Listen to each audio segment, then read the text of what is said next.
Alors Pont-de-Claix, c'est une ville ouvrière qui est née autour des papeteries. Le premier maire était le directeur des papeteries qui a souhaité créer une ville et a racheté des terrains à Claix, Champagné et Chirolles et donné naissance à cette ville en 1873. On fête cette année les 150 ans de la ville. Puis se sont développées des industries chimiques à proximité dès le début du 19e siècle et la ville a prospéré.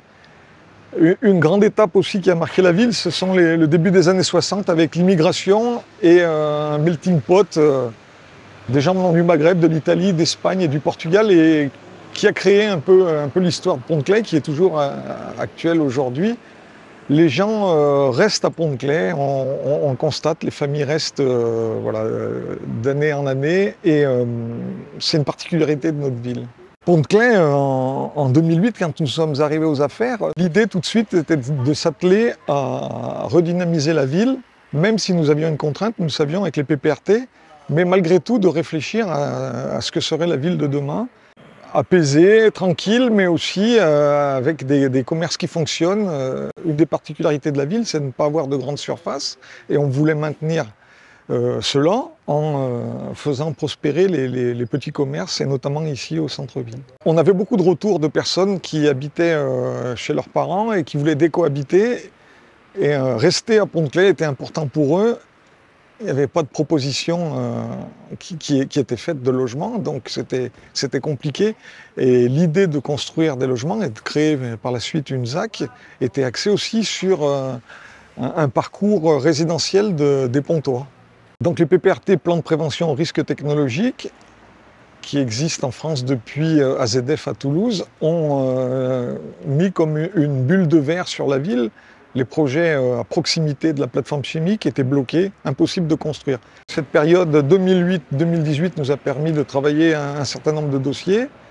L'idée est de la création de la ZAC au nord de la commune, travailler sur les papeteries, puisque c'est pareil, en 2008, coup de massue à notre arrivée, on apprend que les papeteries vont fermer et le maire nous a tout de suite dit de ce coup de massue, il faut saisir et faire une opportunité et se dire que des entreprises nuisantes sur la collectivité au milieu d'habitants pourraient trouver leur place et redynamiser une économie au sud de la commune. Et puis un certain nombre d'aménagements urbains sur le parc Borel, la création d'un parc aux papeteries, mais en lien avec ce parc Borel, une liaison verte qui est très intéressante et qui, à son terme, on espère, sera une promenade pour les habitants de la ville, mais aussi de l'agglomération, le long du Drac. Un point important aussi, c'est un quartier politique de la ville qui se trouve aux îles de Mars. Et voilà, ne pas créer une ville à deux vitesses, faire des espaces publics, recréer un nouveau quartier et laisser les anciens quartiers à l'abandon, c'est quelque chose qui, pour nous, est important de ne pas oublier ce quartier QPV. PPRT ne nous a pas empêchés de travailler sur les espaces publics et ce qui a donné la priorité, notamment ici au centre-ville, de travailler à réfléchir à un centre-ville apaisé, une nouvelle centralité au sud de l'agglomération. Nous sommes aujourd'hui ici au centre-ville, qui était le cœur du village, de la ville ancienne. Et on voulait lui redonner un petit peu ce lustre et l'apaiser, faire en sorte qu'il y ait moins de circulation, que les gens puissent venir se poser, que les commerces soient plus attrayants. Et de ce point de vue-là, je pense que c'est une réussite. L'aménagement principal, c'est que là où nous nous trouvons aujourd'hui, il y avait une route qui passait à deux voies. Donc deux voies ici, deux voies à proximité, un certain nombre de voitures, de camions, c'était voilà. Pour nous, impensable de continuer à garder cette route en l'état. Ce qui nous a été demandé, c'est de travailler à avoir autant de places de parking après qu'avant. Et c'est ce qu'on a réussi à faire en créant des poches de parking, mais tout de suite à l'arrière des commerces, avec une venelle qui les rejoint. Donc c'est un projet sous maîtrise d'ouvrage ville, donc c'est important parce que c'était juste avant la loi MAPAM et le transfert donc des compétences voirie à la métropole. Et donc comme la ville avait engagé depuis 2009 les études préalables, la ville a fait le choix de conserver donc, la maîtrise d'ouvrage du projet, des voiries. Néanmoins, donc, elle a intégré les projets d'agglomération qui étaient forts et dimensionnés au niveau de la métropole, comme la création de quai-bus, comme dans le cadre de la piste cyclable chrono-vélo en fait, qui faisait Grenoble-Visil, et puis également le SMAG, qui est donc compétent en matière de mobilité, avec la redynamisation de la ligne Chrono 2. En termes de gouvernance, donc, il y a une convention de comaîtrise d'ouvrage qui a été signée entre ces différents partenaires, mais la ville était donc chef de file et chef d'orchestre en fait, du projet. Sur le processus de concertation, il a été assez long. Il y a eu différentes études, circulation, stationnement, dynamisation économique, puisqu'il y avait la question de redynamiser les commerces dans le cadre du projet. Donc on a été accompagné par la Chambre de commerce et d'industrie pour ça. Et donc on a été rencontrer à la fois les commerçants, les habitants, en phase diagnostic, en phase préconisation. On a demandé l'avis aux gens aussi de semi-piétoniser la place. On a changé la circulation, donc ça a été un peu compliqué.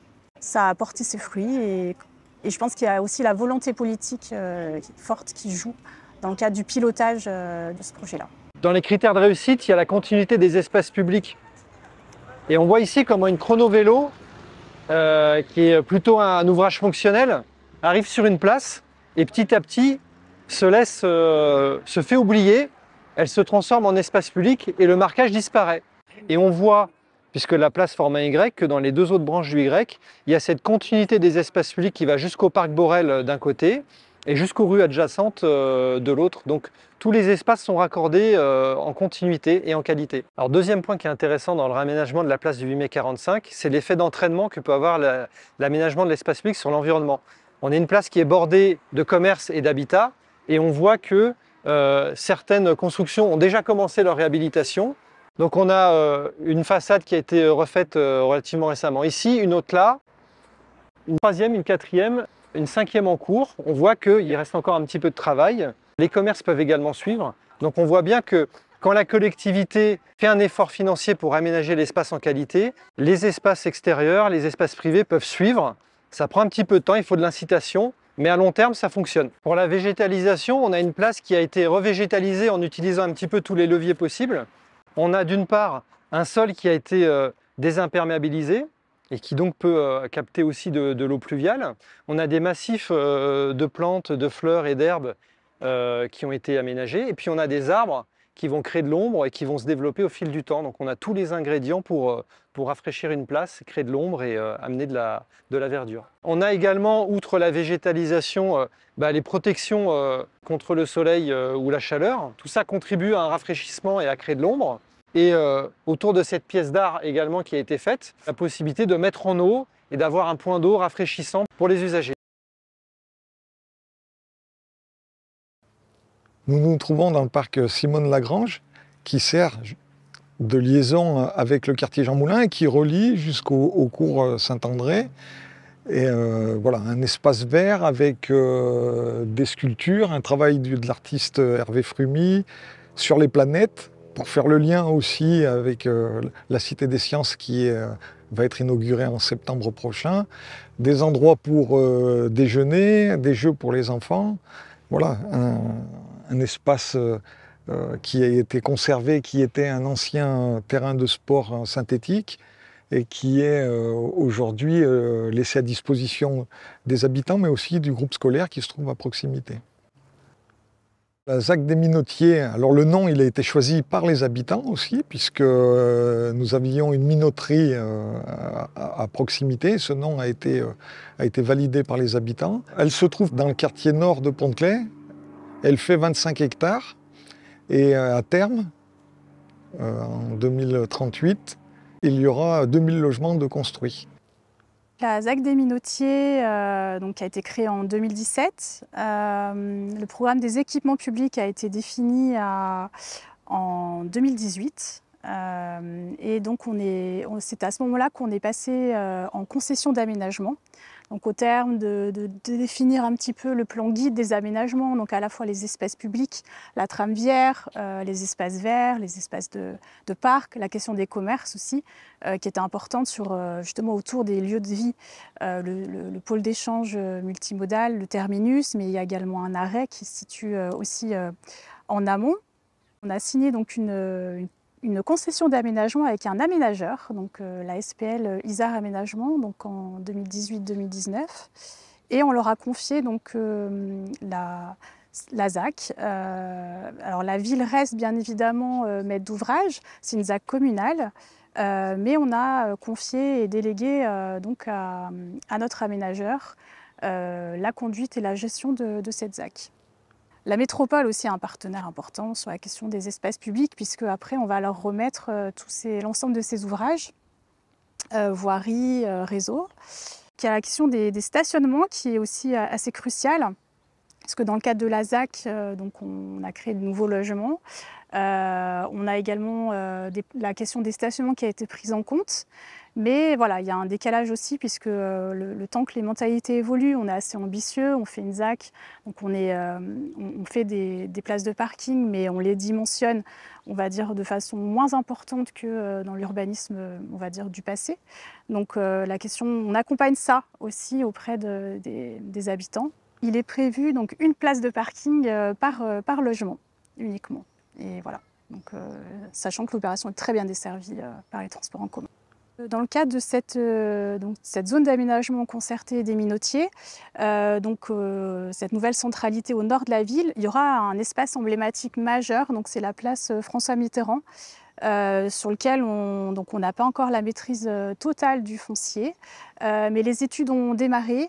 Notre architecte en chef planche, on va faire un concours d'architecture dans ce cas de la place. Et on a une démarche de concertation en mode atelier public urbain aussi avec les riverains. Pour essayer de concevoir des aménagements qui soient adaptés, les faire participer aussi dans le cadre des futurs mobiliers qui vont être installés. Et la réalisation de cette place, on aimerait la voir entre 2026 et 2030. Voilà. Pour l'aménagement de ce parc, ce qui est vraiment remarquable, c'est son timing, c'est-à-dire qu'il est vraiment réalisé en amont des opérations, ce qui permet de donner le ton, mais aussi de créer une attractivité tout de suite pour les habitants existants et les futures constructions. Également son caractère interconnecté, qui lui permet de relier les différentes parties de Pont-de-Claix, qui est vraiment une commune qui est contrainte par les infrastructures urbaines. Et enfin, ce qui est intéressant, c'est qu'il prend place dans un quartier qui lui-même est une centralité et qui permet de se relier aux différentes parties de la métropole grâce au tramway. Un parc vraiment interconnectant entre les quartiers au sein d'un nouveau quartier qui lui-même relie les différents espaces de la ville et de la métropole. Qu'on peut quand même retenir aussi de ces deux visites, c'est le rôle important du portage politique du projet sur le long terme, avoir cette vision globale de la ville, la traduire dans les documents d'urbanisme et puis la mettre en œuvre progressivement dans l'espace public et notamment à Pont-de-Claix par les espaces publics puisque le PPRT a bloqué longtemps la ville. Mais également le rôle important de la préparation de la maîtrise d'ouvrage avec le rôle clé des services municipaux en partenariat avec tous les partenaires, donc le PFL, la métropole et puis les aménageurs. Et donc ce rôle important de l'ingénierie et des équipes de conception pluridisciplinaires, des architectes, des paysagistes, des urbanistes, des experts thématiques, en particulier sur la question environnementale, comme ici dans la ZAC des Minotiers et dans ce parc.